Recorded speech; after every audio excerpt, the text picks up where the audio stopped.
We've been reading a lot and talking about the events recorded in Genesis and Exodus, and this night's lesson is about the law. And this is called a tour of the Bible. Obviously, I welcome all of you here tonight, but if you're watching online, we welcome you as well. We're glad to have you. Appreciate you tuning in, as we used to say. Nobody tunes in anymore because you used to have a tuner on your TV, and you would have to turn your tuner until it got to the right station, and that's what they meant by tuning in, or spin the dial on your radio to tune in on a radio station. But it's like when your phone rings, your phone doesn't really ring. There's a little electronic thing in there that makes it sound like a bell if you want a bell, or make it sound like a hound dog if you want a hound dog. But we're glad you're here. That's the bottom line. Now, with those preliminary remarks, hopefully everybody's ready to go. We're going to fill in some blanks here tonight. The first blank books of the English Bible are called the Law. 5. Thought Bobby was waving at me for a minute. He was just saying 5. Or the Pentateuch. What do you see in Pentateuch? The Penta, which is 5, like Pentagon. But the Jews today refer to it as the Torah, which means, anybody know the meaning of the word Torah? Instruction or teaching. Instruction or teaching. I don't think that's what the Japanese word means, Torah. What's that? Oh, okay. Well, you remember that movie, Torah, Torah, Torah? Anyway, that's just a little. Sometimes I think of things I shouldn't think of when I'm up here. The first actual laws were given in the form of the blank of God in Exodus chapter 20, verses 1 to 17. 10 Commandments. The 10 Commandments. When you look at those 10, the first 4 were about, and these are my words, blank, blank. What were the first 4? Do you remember the first 4? You can look them up if you want to. That's not cheating. Honoring God, yes. The first 4 were about honoring God. Had to do with have no other gods before me, don't make any graven images, honor the Sabbath. Those are all 4 commands that deal with our relationship to Him and how we honor Him, how we show honor. The final 6 were about blank, blank, blank.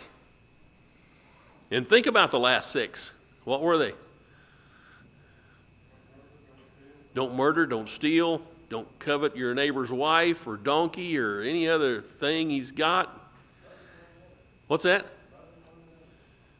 Well, that would fit perfectly right in there. As a matter of fact, when you get to Romans 13, that's exactly what Paul says. But that's not what I'm putting in there.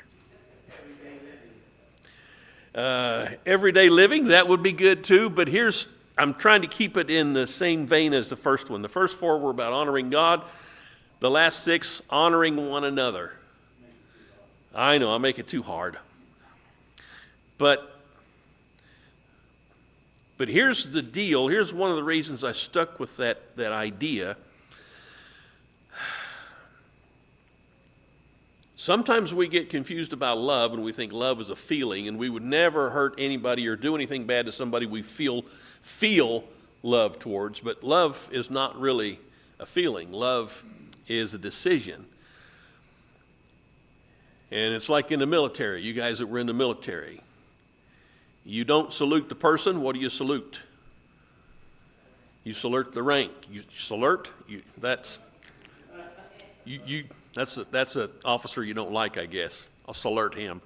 You salute the rank. It doesn't have to do with what you like or even what you want to do. God says you will honor one another by living this way. You won't murder, you won't kill, you won't steal, even if it's somebody that you think owes you money and you don't like. So there's that idea of respect. And God is trying to teach us to value one another. The highest value, of course, is love, agape love, because that's the decision to do everything we can that's right for that person, regardless of how we feel. But that's the basis of the Ten Commandments, honoring God and honoring our fellow man. Yes? You think number 5 belongs with the first 4? Number 5, let's look at number 5 and see if it belongs with the first 4. And it, depending on how you look at them, number 1 was verse 3, "You shall have no other gods before me." Number 2 was not to make any graven image, any idol, any likeness. Number 3 was verse 7, "Take not the name of the Lord your God in vain." And number 4 was, "Remember the Sabbath to keep it holy." Now number 5 would be, "Honor your father and your mother." There's kind of a shift there, because honoring your father and mother is honoring one another, but God is our Father, and he presents himself as our Father, at least in the New Testament. That's interesting too, because God wasn't really seen by the Jews as their Father. You say you honor God, actually not in it, but obey God. Yes. As a matter of fact, that's how Jesus defined love in the Gospel of John. "If you love me, keep my commandments." And he repeated that idea several times. John also brought that idea out in 1 John and in 3 John, this idea of keeping Jesus' commandments are how we show love for Jesus. Jesus even said that about himself. I think it was chapter 14, verse 31, that the world may see that I love the Father, I keep his commandments, or I do his will. I forget how it's worded, but I think it's John chapter 14, verse 31. So that's real love. So if you want to put that one in the first 4, because this is arbitrary. This is just my thinking about it. It's not in the text that says they're divided 4 and 6. But the basis of our regard for everyone starts at home with honoring mom and dad. That's not written into the text either, but I found it to be true, practically speaking. If you find somebody that doesn't honor their mom or their dad, they're not going to likely honor anybody else. Comments on that, observations? Okay. Where are we here? The writing of the law was attributed to Moses. I'd like for us to read, I think I've got 8 passages down here. 2 in Exodus, 1 in Numbers, and well, actually 2 in Deuteronomy.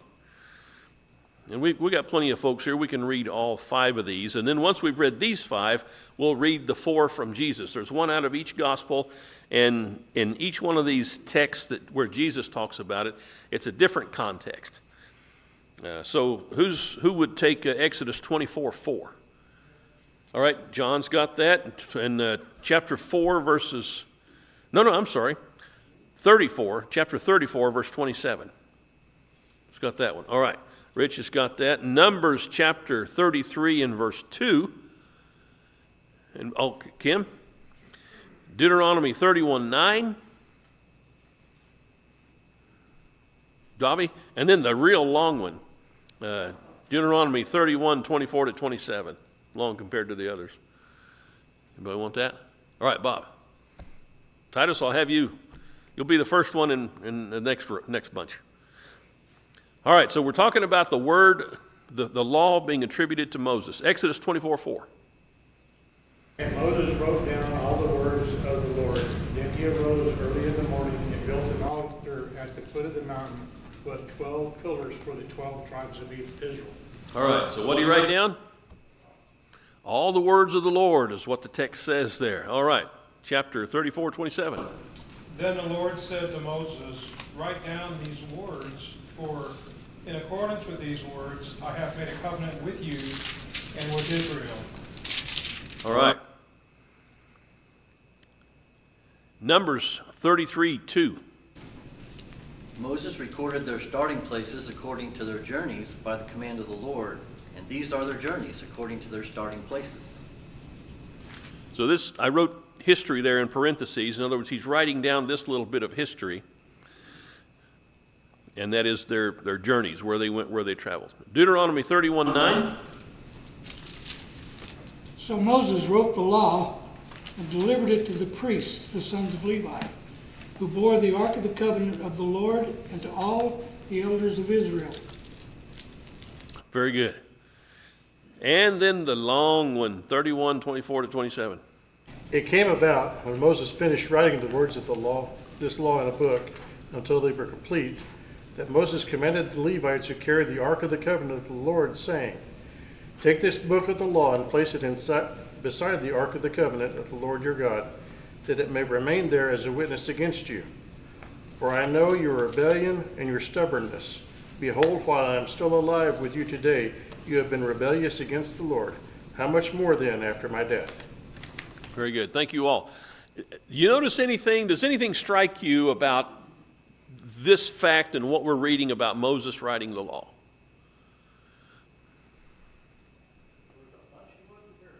What's that? Okay, there was a lot he wasn't there for, that's true. So he's relying on some external source. Guess who that was? Just like when Paul will later say, "I got my gospel from the Lord."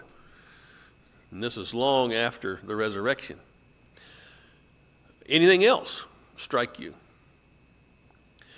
When you write about yourself, do you normally say, for me, would I say, and Marty did this and Marty did that, and then Marty went out and he said this to the... Normally we don't. But that's how this is recorded. But think about it. If Moses was writing in the first person, if that's the way God wanted him to put this down, and he kept saying, "And I did this, and I did that, and I did this, and I did that," in our minds, our small little human minds, who would all the glory be going to, and who would this really seem to us to be about? It would all seem to be about Moses, because the eyes would have it, so to speak. But Moses is writing in the third person, I believe, through the providence of God.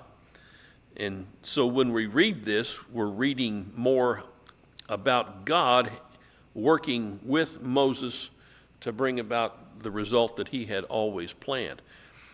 The reason I'm confident that we don't have any problem assuming Moses wrote it is all of what Jesus said.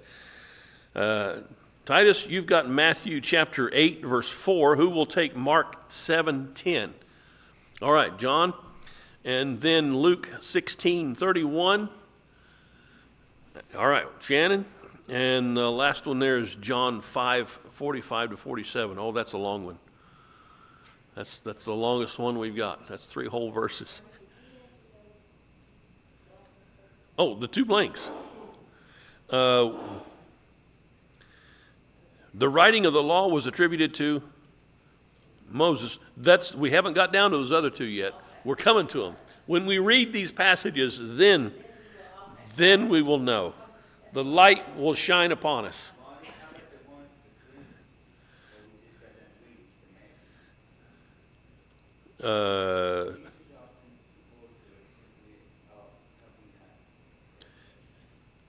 Yeah, we're going to read the text and then we'll answer.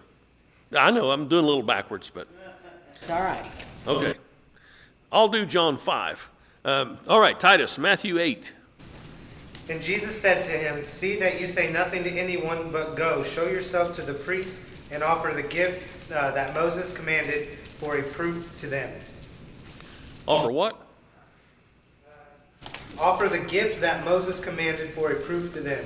The gift that Moses commanded. Now, where would that be found, that commandment of Moses? You got to look into the law. When there's a cleansing, according to the law, there's something to be done. You got to go to the priest. And so Jesus is saying, you go do what Moses commanded. Who's Jesus attributing the law to? But Moses. All right, Mark chapter 7, verse 10. For Moses said, "Honor thy father and thy mother, and he that speaketh evil of father or mother, let him die the death." I thought God said that. I thought God's the one who said honor father and mother. And Jesus is saying, who is God, by the way, Moses is the one who says this. Why does he say it that way? because God gave the law through Moses. The Jews understood that. They knew it wasn't just about Moses. Jesus knew when he said Moses, they would understand, oh, that's the law that God gave Moses. And then Luke 16:31. He said to him, if they do not listen to Moses and the prophets, they will not be convinced, even if someone rises from the dead. All right, now this is kind of a misleading thing on my part, because who's actually saying this in Luke 16? If you read the context, did I hear it? Abraham. Abraham is actually the one saying this, but who's telling what Abraham said? That would be Jesus. Jesus is telling about these two men who died and went to the Hadean realm, and he's saying to the rich man who was in torment, who wants Jesus to send Lazarus back, have Lazarus go back and tell my 5 brothers so they don't come to this place. And what does Abraham tell him? They have Moses and the prophets. That's not an Old Testament rock group. That's the law and the prophets. And Abraham was saying they've got Moses and they've got the prophets. By the way, how much of Moses or the prophets did Abraham read in his lifetime? None of it. He did not read any.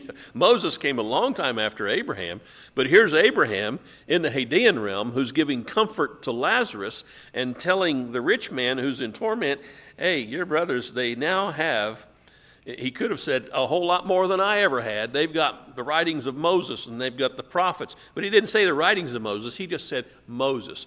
Moses was so well understood as God's lawgiver that his name represented the entire law.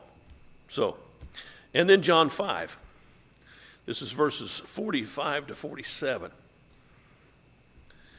Do not think that I will accuse you before the Father. The one who accuses you is Moses, in whom you have set your hope. For if you believed Moses, you would believe me, for he wrote about me. Think about that. Moses, Jesus says, wrote about Jesus. But if you do not believe his writings, how will you believe my words? The point I was trying to make in this is that it's not just that we read about Moses being told by God to write these things down several times in the law itself. We're reading where Jesus is saying, the law, that's Moses. Yeah, that's right. What the law says about Moses writing it down is absolutely true.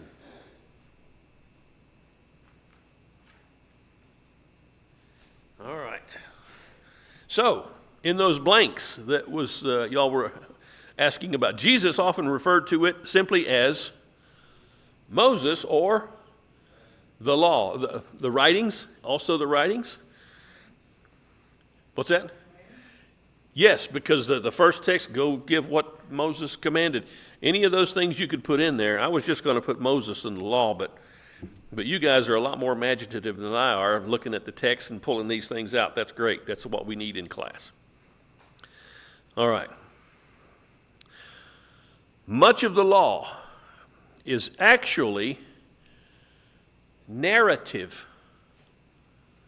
Narrative, as shown below. And we're going to look at some of the narrative. What's a narrative? It's like a story. Much of the law, I mean, when you think the law, you ought to be able to go there and read all the laws. But what are the first 50 chapters of the law? It's all God's story about creation and the flood and Abraham and all that stuff. So, Genesis, the blank book is narrative. What would you put there? You could put first, and that would not be wrong, because that's the first book. The what? The whole book. The whole book, the entire book is narrative. However, when Paul is talking about women being in subjection in the fellowship, in the assembly of the church, he uses the phrase, he says, as the law says. But you can't go back to the law and find a passage that says that. What I believe Paul is doing at that point is letting the force of the law stand in. He will say again in another place, Adam was created first, and then Eve. And he uses that as God's reasoning for man taking the initiative as a leader. It's not about value as a person. It's about the role that God wants man to fulfill and the role that God wants woman to fulfill. But he uses that idea of the law, and I find that very interesting, even though there's no specific verse that says what he says it says. B, Exodus. Chapters 1 through 19 are the narrative of the blank itself. Think about what 1 through 9 are all about. It's about the Exodus. What's the word Exodus mean? Exit. We're getting out of here. And the first 19 chapters are all about Israel getting out of Egypt. It's a narrative. It doesn't read like law, it reads like a story. It tells the story. And yet Exodus is part of the law. Chapters 20 to 23, law. You read them, and that's just God giving Moses laws that he wrote down there in the midst of all this narrative. Chapter 24 is the narrative of the blank of the law. Are you familiar with chapter 24? That's a cool chapter. It's a narrative of the ratification. Take a look at 24. It's not law itself, but this is where we read about Moses and the people ratifying this covenant with God. What does it mean to ratify? You make it official. You nail it down. Exodus 24, look at verse 3. Moses came and recounted to the people all the words of the Lord and all the ordinances, and all the people answered with one voice and said, all the words which the Lord has spoken we will do. Verse 4 is one we read a little while ago. Moses wrote down all the words of the Lord. Then he arose early in the morning and built an altar at the foot of the mountain with 12 pillars for the 12 tribes of Israel. He sent young men of the sons of Israel. They offered burnt offerings and sacrificed young bulls as peace offerings to the Lord. Moses took half the blood and put it in basins, and the other half the blood he sprinkled on the altar. So get that picture. They got all these bulls, and they kill them, they slaughter them, and they drain out the blood, and they put it in basins. Except for the other half, which they do what with? They sprinkle that stuff on the altar.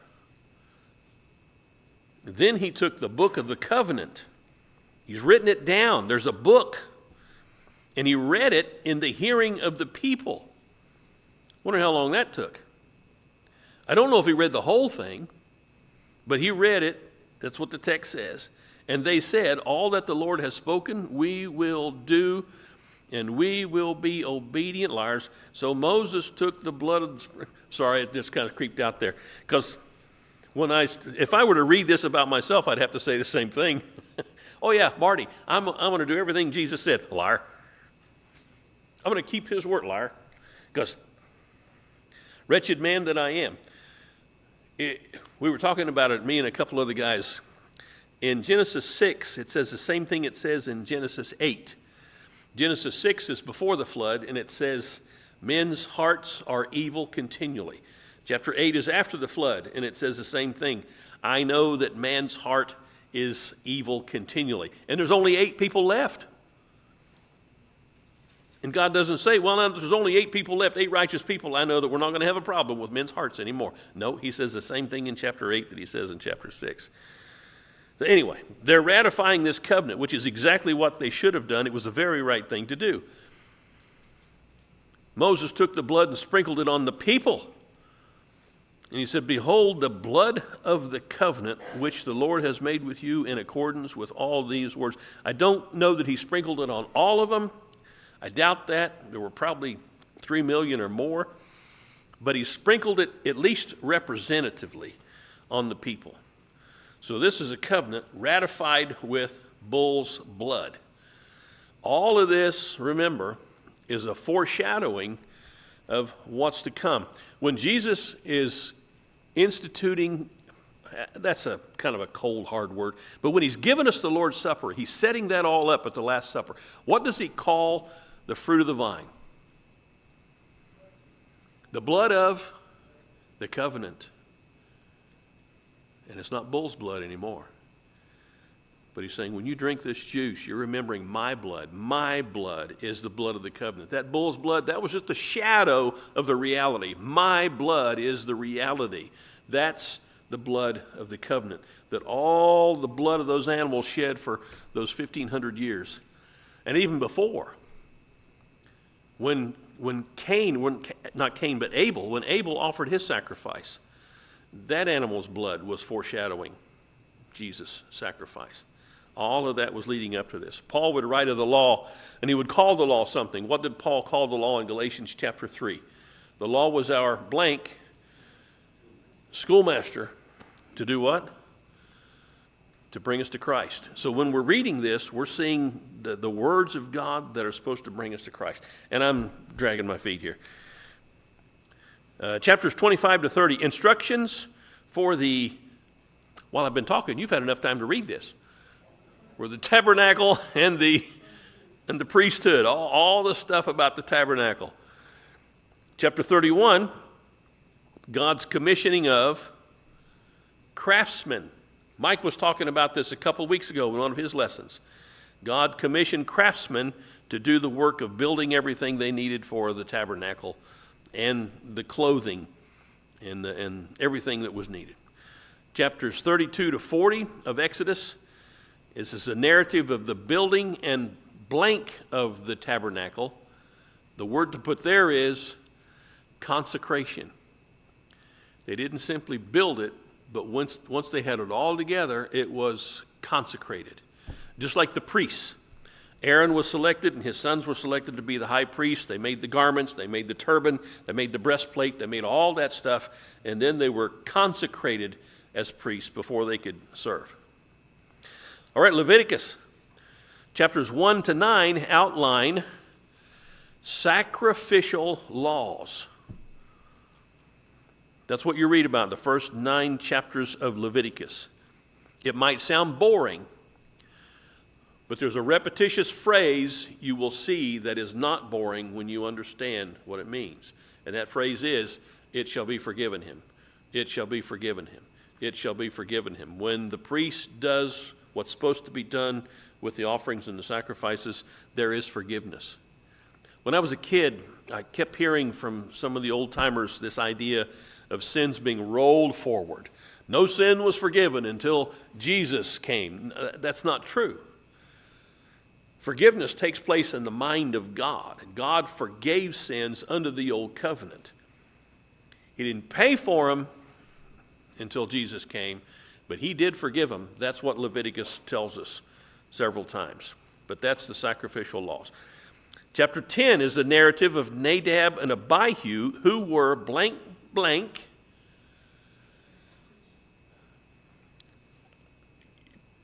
Technically that's true, but there were others who were Levitical priests. These guys were high priests. The only high priest they had was Aaron and his 4 sons. And Nadab and Abihu were 2 of those. Well, I just gave you the next one, duh. And the sons of blank. Aaron, yeah. So they were high priests, and they were also the sons of Aaron. So when these guys sinned, when they messed up and offered strange fire before the Lord, and God took them out, they lost 2/5 of their priesthood. Yes? Think they were assassinated? I wouldn't say assassinated. They were burnt to a crisp. Now here's a question. I don't ever want to pull too many things out of the text. What happened with their souls? I don't know. Were they lost because of that? Or was their physical death the punishment and also to make Israel stand up and take notice? I don't know what happened to their soul. That's a whole nother question altogether. So, all right. Now that I've thrown us into a can of worms, let's move on.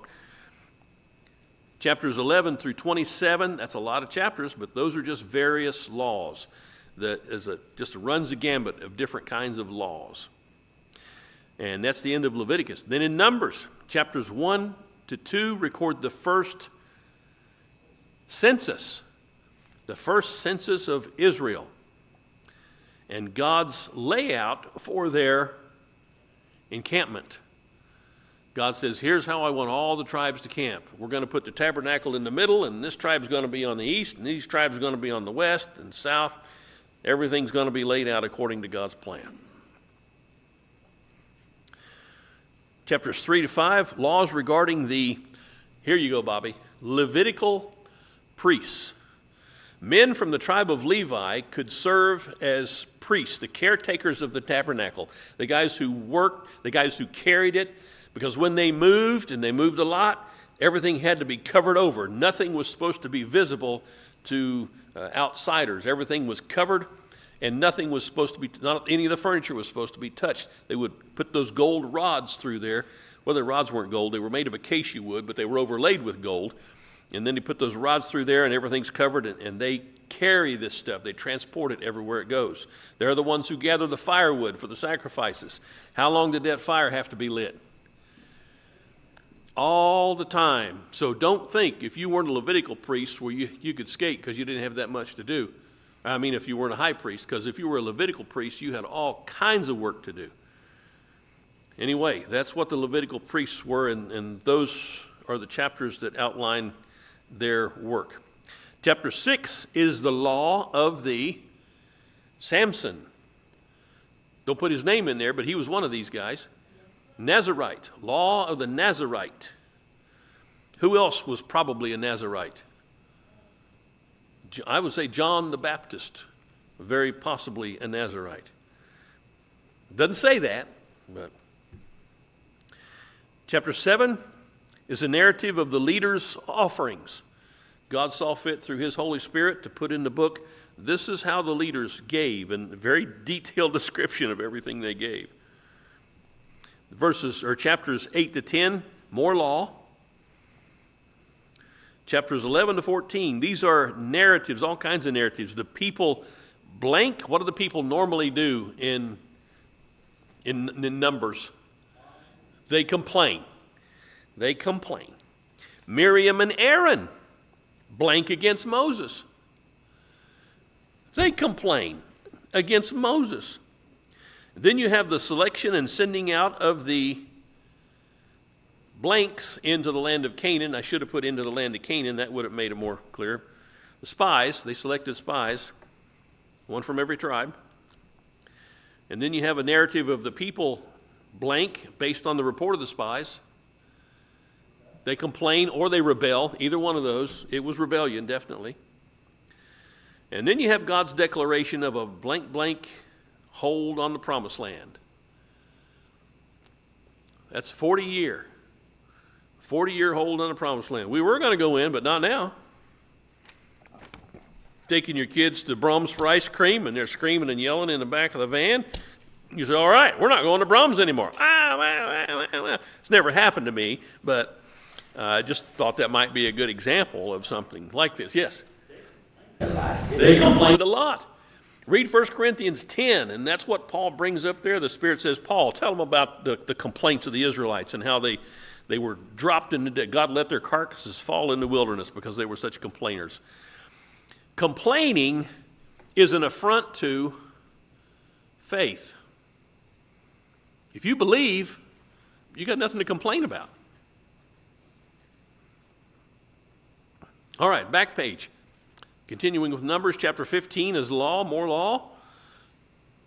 And I don't say that as if, it's just law. I don't mean that. I just mean that's what you're going to read in chapter 15. Then 16 to 17 is Korah's blank, rebellion and punishment. The earth opened up and swallowed him and his whole entourage. Chapters 18 and 19, that's law. Chapters 20 to 25, more narrative, the separate deaths of both blank and blank, two very important people in Israel's history. Miriam and then Aaron. Miriam dies first and then Aaron dies, not at the same time, different times, different places. Then you have the brazen blank on a pole. Snake, probably easier to spell than serpent. Balaam's counsel and the ensuing, what came as a result of his counsel and Israel falling for his counsel. The plague, there was a great plague. And then after the plague, chapter 26, came the second. What did we have the first of when we started this? We had a first census, so this is the second census after the plague. And then you see in chapters 27 to 30, we've got more law. And then in 31 to 33, we've got the narrative of the slaughter of Midian and Balaam. Balaam is among the Midianites who is slain. He's the one who led the people astray in what's called the sin of Peor.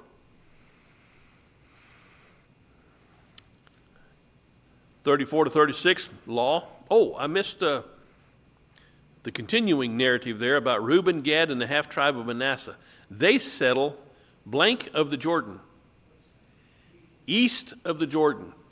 They're going to cross the Jordan, go west into the promised land, but these guys are looking around and they say, wow, there's a lot of good land here for our cattle and our herds. Maybe let's ask Moses if we can stay here. And Moses says, you can, with what qualification? You got to go over and fight for your brothers and sisters who are going into the promised land and they say, we'll be the spearhead. We'll be the first ones in. So they build everything they need to keep their flocks and herds and families, and then they arm themselves and they go over at the head of the crowd. All right, Deuteronomy. Chapters 1 to 10 is all narrative. Chapters 11 to 26 is all law. Chapters 27 and 28, this is very interesting. This is the narrative of the blank and blank from Mount Gerizim and Ebal, respectively. What would you put in the first blank? Blessings. Yes, blessings. God said, you split the people in half. You put 6 tribes over here on Mount Gerizim and 6 tribes over here on Mount Ebal. And the ones on Gerizim, they're going to repeat vocally and verbally all the blessings that come with keeping the law of God. And then all those on Mount Ebal are going to repeat verbally and vocally all the curses that come if you fail to keep the law. You don't think that had to be an impressive day for all Israel? Wow. And then chapters 29 to 30, the covenant of Moab at the blank of the 40 years. At the end of the 40 years. This was a special covenant. All right, now you've had your 40 years and now we're going into the land. It's kind of a renewal. And then chapters 31 to 34 of Deuteronomy, Moses' narrative and death. He dies. Who buries him? God does. And is it Jude who comes along later and says, the devil disputed about the body of Moses? Isn't that interesting? It's just a little bit of touch of information. He goes, wow, I want to know more about that. All right, therefore, this is our closing here. Of the 187 total chapters of the law, by the way, that's a division that men have done. God didn't divide it into chapters, but men did later, which I'm glad they did. It makes it a whole lot easier to find things. Loosely speaking, 61 chapters actually describe laws. 61 chapters are all out of 187 that actually describe laws, while the rest of them, 126 chapters, provide the blank in which the law was given. And that is, you can't read my mind, historical context. God says, here's the historical context in which the law was given. Just an observation in closing. Why are most laws made today? Most laws made today are a result of somebody behaving badly, and it's a response to bad behavior. This law was not like that. This law was preemptive. God didn't look down and see what the people are doing. Okay, just like we do with our kids. You don't start your kids out saying you're not allowed to sit next to each other. What has to happen first? They start irritating each other. It's all right, we're going to have a rule. The only reason you have rules is because somebody did something they weren't supposed to do, and that's why you have rules. That wasn't the way this law was. God said, here's the law. I'm not responding to what you just did. I'm responding to the way things are, and I'm telling you, this is the way to live. This is what you need to do for forgiveness. This is how you treat your neighbor. This is what you avoid doing with your neighbor. This is how you respond to the foreign people and their religion and their gods. All of the things in the law are not knee-jerk reactions of God to the behavior of the people, but they are his wisdom and genius for life. Bob? Instincts. And this is all a kind of a preemptive strike, like you say, on, okay, this is what you're going to be prone to do. Don't do that. Right. None of this is, never ever has God said, oh man, what are we going to do now? From the foundation of the world, Jesus Christ has been the plan. Well, for that to be true, he had to know all the rest of this stuff. He just is, he's been God. He is the I am. He's the eternal. Rules are like instructions. Don't eat the little Tide packets. Yeah, right. Because somebody probably tried. Yeah. There was a comedian. He was hilarious. He said, you ever read stupid warnings on cans or bottles? Just like when you get on the airplane and there's a thing on the door that says, do not open in flight. Like, do you really need that? He said, you know why that's there? He said, because sometime in the past, some nut has said to his wife, honey, I'll be back in a minute. and the idea is, you know what the idea is. He's going to open that dumb door in flight. But that was his whole shtick of these dumb, like shaving creams that do not use near fire or flame. Why is that on there? Because, honey, some nut said to his wife, I'm going to go shave in the fire. Anyway, that's the thing. So, yes. But the crazy thing is, everybody these days, because of lawsuits, has to cover their bases. You got to tell people, here's a product. Now, yeah, don't eat soap. don't put Tide Pods in your mouth. Whatever. Anyway, the class is over. I'm sorry. I'm just talking now.